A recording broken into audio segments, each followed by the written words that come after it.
Yaani mnanipa raha, nikifika hapa nyuso zote zinachanua. Bwana Yesu asifiwe. Hivyo mlivyotulia tuombe. Baba yetu mwema wa mbinguni, wakati umefika. Tunaomba Roho yako Mtakatifu atufundishe. Kwa jina la Yesu, amina.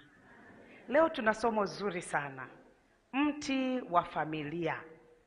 Tunafahamu ya kwamba mti una mizizi ambayo ni muhimu sana. Lakini pia shina ni muhimu mno kwa ustawi wa mti. Na pia tuna matawi. Na matawi ni muhimu sana kwa kuzaa matunda. Na baadaye tuna matunda. Tunasoma katika neno la Mungu ya kwamba Bwana Yesu yeye ndiye jiwe kuu la msingi la pembeni. Yaani kutokea kwenye hilo jiwe familia zote zijengwe. Yeye ndiye mtoa riziki na yeye ndiye kiongozi na mlinzi wa kila familia. Kumbuka kwamba tunajadili juu ya mti. Utasoma mwenyewe Zaburi ya 118 na fungu la 22, lakini pia Mathayo 21 na fungu la 42. Hayo yote yanaeleza juu ya jiwe kuu la msingi la pembeni. Sasa sisi tunajadili mti. Mti una mzizi. Mzizi ni muhimu mno. Hata ukikata shina, mzizi ule unaendelea kuchipua. Yesu Kristo, yeye ndiye msingi. Yeye ndiyo mzizi wa kila familia. Kwamba kila familia inapaswa ijengwe au ipate chakula kutoka kwenye huu mzizi ambao ni Yesu Kristo. Mume na baba, huyu ndiye kichwa na kiongozi wa familia. Tunasoma katika Wakorinto wa kwanza 11 na fungu la 3 ya kwamba, lakini nataka mjue ya kuwa kichwa cha kila mwanamume ni Kristo, na kichwa cha mwanamke ni mwanaume, na kichwa cha Kristo ni Mungu. Ule mzizi unanyonya kutoka kwenye ardhi, maji na chakula ni Yesu Kristo. Lakini basi lile shina la kwenye mti, huyo ni baba. Yeye anatakiwa afyonze kutoka kwenye mizizi lishe bora kwa ajili ya familia yake. Baba au mume ndiye mlishaji na mtoaji wa mahitaji yote. Yeye ni provider. Yeye anatoa malazi, usalama kwa familia yake, anahusika pia. Lakini pia yeye yuko tayari kuilinda familia yake kwa gharama yoyote, kama Kristo anavyofanya kwa kanisa lake. Ni ajabu ya kwamba kuna akina baba hana shida na familia yake. Hajui familia inakula nini, haimuhusu. Yeye mradi ni mwanaume inatosha. Mradi anatengeneza watoto basi. Hajui kitu chochote. Watoto wanavyosoma hajui, wanakula nini hajui. Lakini anayamba tu pale nyumbani. Hujui mimi mwanaume, hujui mimi mwanaume. Ukisikia mwanaume anayamba kwamba hujui mimi mwanaume, ana kasoro. Mwanaume ambaye ni mwanaume hadai kwamba yeye ni mwanaume. Inajulikana tu, inakuja yenyewe. Mke na mama, huyu ni muhimu sana kwa furaha ya familia. Yeye ni mfariji mkuu wa familia na ni mwalimu wa watoto. Ni mlezi anayehusika sana na malezi ya familia. Yeye ndiye anayetoa sheria nyumbani. Tunasoma katika Mithali 6 fungu la 20. Linasema hivi: mwanangu, shika maagizo ya baba yako, wala usiiache sheria ya mama yako. Mithali 1 fungu la 8, mwanangu, yasikilize mafundisho ya baba yako, wala usiiache sheria ya mama yako. Instructions za baba. Lakini mama yeye ana laws. Baba anapoweka zile command, mama kazi yake ni kusaidia ili hizi command za baba zifanikiwe. Familia yoyote ambayo haina maagizo ya baba imepotea. Baba ni lazima awe na maagizo pale nyumbani. Familia yoyote ili istawi ni lazima baba ambaye ni kichwa aweke pale nyumbani maagizo pale nyumbani. Kuna familia ambazo fulani ameenda wapi? Ametoka baba, haya hata kirudi saa 2. Ikiwa baba wa namna hiyo unanisikia, unaharibu familia yako. Watoto je? Watoto ni zawadi ya thamani sana katika ndoa. Wao huleta muungano imara kwa wanandoa.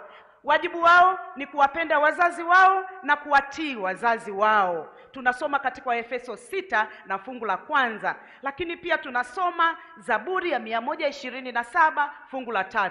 Tazama, wana ndio urithi wa Bwana, uzao wa tumbo ni thawabu. Sasa huu mti wa familia unahitaji mbolea. Ili mti ustawi unahitaji mbolea. Ili utoe matunda mazuri yenye afya unahitaji mbolea. Kabla ya kupanda mti wako, andaa ardhi vizuri. Ng'oa kila kibaya kinachoweza kudhuru mti wako. Kijana wa kiume na wa kike, kabla haujaingia kwenye ndoa, hebu ng'oeni kila mapando yasiyostahili. Tengenezeni maisha yenu ili mtakapoingia kwenye familia mambo yawe vizuri. Weka mbolea ambayo ni maombi. Nyumba yoyote, familia ambayo haina maombi inatembea tu lakini imekufa. Hata wanaposali wanasali tu lakini ni wakavu kama milima ya Gilboa, hawana kitu. Ombeaneni ninyi kwa ninyi, mke na mume. Fundisheni watoto wenu. Wafundisheni watoto wenu nguvu iliyopo kwenye maombi. Pia mjali mwenzako, jali furaha ya mwenzako. Wanandoa, kama tungekuwa kila mtu anajali furaha ya mwenzake, yanayotokea singetokea. Shida yetu ni moja, kila mtu anasema mimi, kila mtu anye, ai. Hayo mambo yanatuharibu. Hebu toka jangwani, anza kujali furaha ya mwenzako, utaona. Mwache mwenzako awe huru bila kuidhuru familia yako. Awe huru. Kuna wanandoa wanapooana wanapoteza uhuru wao kabisa. Haruhusiwi kuongea na mtu, haruhusiwi kusimama na mtu, yani kama yuko kwenye gereza fulani. Jamani, ndoa sio gereza. Ndoa kitu fulani, taasisi fulani tamu. Mpe mwenzako uhuru bila kuvunja, bila kuharibu familia. Fanya wajibu wako kwa familia. Weka maji kwa familia. Jifanyie tathmini. Mwanandoa, jifanyie tathmini unavyoishi na mwenzi wako. Je, ni sawa? Alafu fanya marekebisho. Palilia mti wako. Kama ambavyo mtoto anahitaji malezi, kadhalika ndoa ili istawi inahitaji malezi ya wazazi wake, ambao wazazi wa ndoa ni mume na mke. Familia imara inatokana na ndoa imara yenye furaha na afya. Sasa kuna wadudu waharibifu wa mti wa ndoa. Wadudu hawa waharibifu wanaitwa upagani, kutokuwa na Mungu mioyoni. Sikia, kuna watu wanaofanya mahusiano na kanisa, wanaimba kwaya, ni wahubiri wazuri, wachungaji, wainjilisti kama mimi, wanatoa michango mikubwa sana, wanafanya uhusiano na kanisa, lakini hawafanyi uhusiano na mwenye kanisa. Upagani unaharibu ndoa. Kwa hiyo mpokee Yesu. Ndio maana katika mikutano hii tunamtangaza Bwana Yesu. Mpokee moyoni mwako, awe Bwana na Mwokozi wa maisha yako. Kingine kinachoharibu mti wa familia ni kujua kila kitu. Kuna wanandoa, mume anajua kila kitu. Hata mafundisho yanasema wanafundisha nini? Kwanza anayefundisha mwenyewe mwanamke. Wanamke wanasemaga nini? Mimi siendi huko. Na wamama anasema kila makambi tunasikia hapo, mimi naenda kusikilizamo nini? Kujua kila kitu. Much no, inaharibu familia, inaharibu ndoa. Lakini pia kujiona bora zaidi. Unajua mimi nimekuoa tu, haikuwa chaguo langu. Kwanza hujasoma. Aliyekwambia ndoa inahusiana na kusoma nani? Ndoa haina kitu cha kufanya na elimu.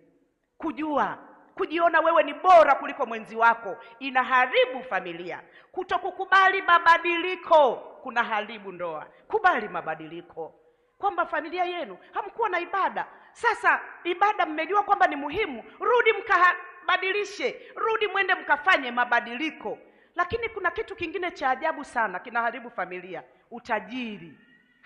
Utajiri tena. Ndiyo, usipotumika vizuri unaharibu familia.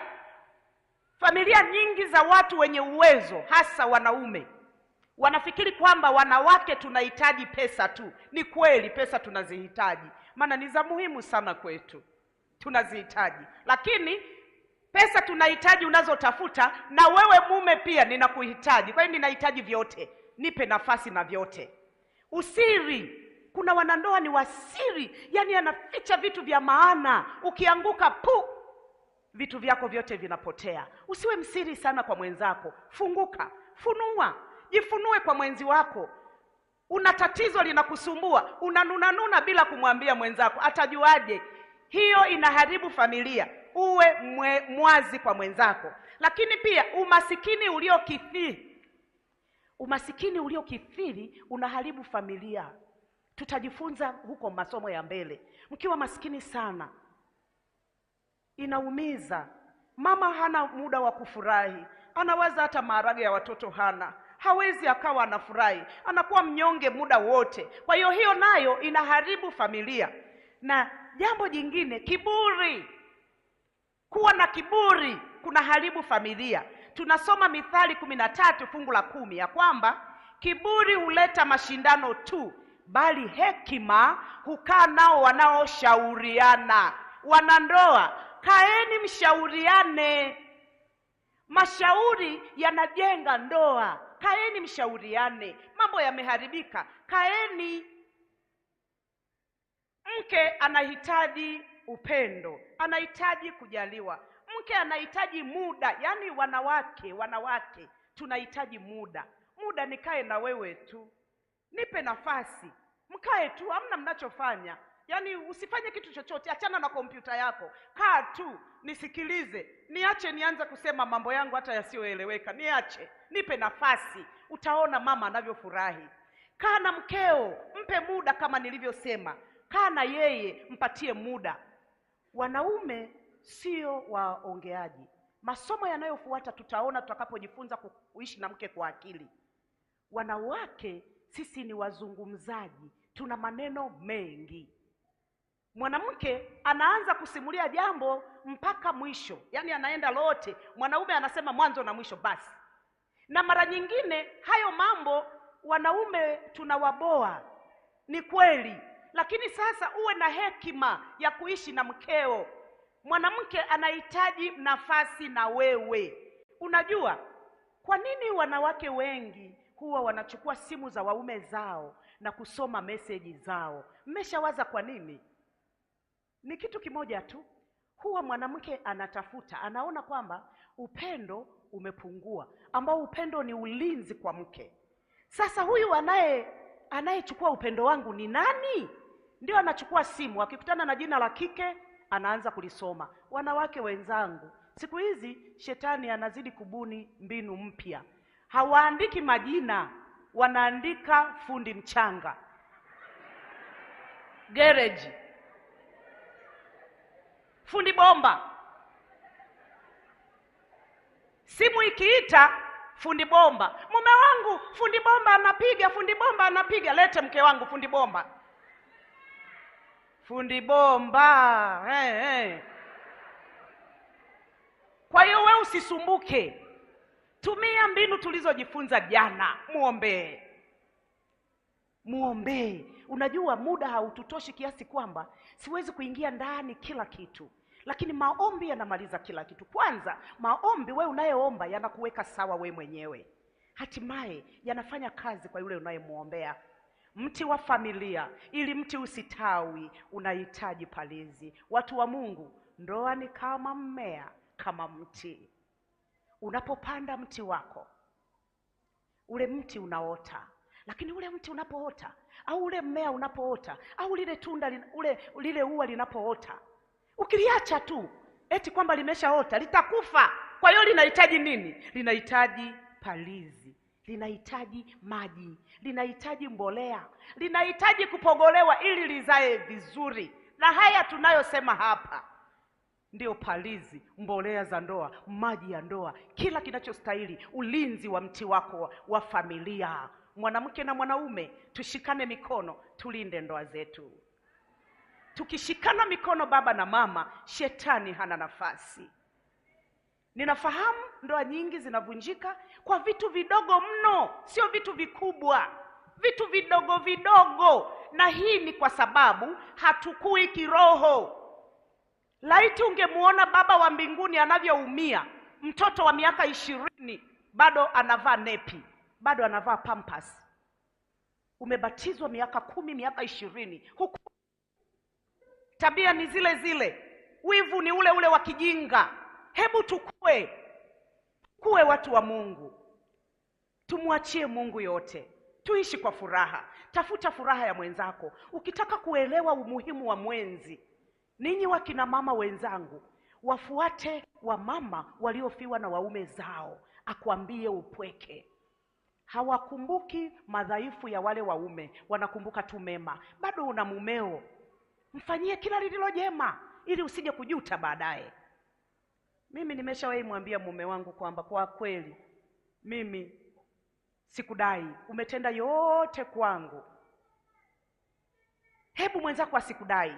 Fanya yote. Kila siku tafakari, buni kwamba hivi leo nifanyeje ili afurahi? Hivi nifanye nini leo ili afurahi? We baba, unaona nini ukija nyumbani umeficha kazawadi hata kadogo, hata kapipi tu? Jamani, watoto wanakupokea na mimi nikija kukupokea kumbe umeniwekea kapipi tu. Hivi umeshawahi waza namna ambavyo nitapokea kwa furaha ile heshima? Yani sijui niiteje. Nilishasema hapa kwamba mume ni kama mfalme, mume ni kama mtoto. Mume ndani yake kuna mfalme, ndani yake kuna mtoto, ndani yake kuna mvulana. Sio kila mara ni mfalme. Kuna wakati ni mtoto, kuna wakati ni mvulana yuko mle ndani. Ndio maana tunakumbushana ili ujue namna ya kukaa naye. Akina baba, tuna masomo mbele mazuri, namna ya kukaa na sisi kwa akili. Ikiwa Mungu aliyekuumba amesema uishi na mimi kwa akili, we ni nani ambaye hutaki kuishi na mimi kwa akili? Unang'ang'ana kuishi na nguvu. Mwanamke ni kiumbe wa pekee, huwezi ukaishi naye kwa nguvu, huwezi. Yaani humuwezi alivyo. Ana maneno mengi, akili zake, ubongo wa mwanaume ni maboksi box. Kila boksi linajitegemea, kila moja linajitegemea.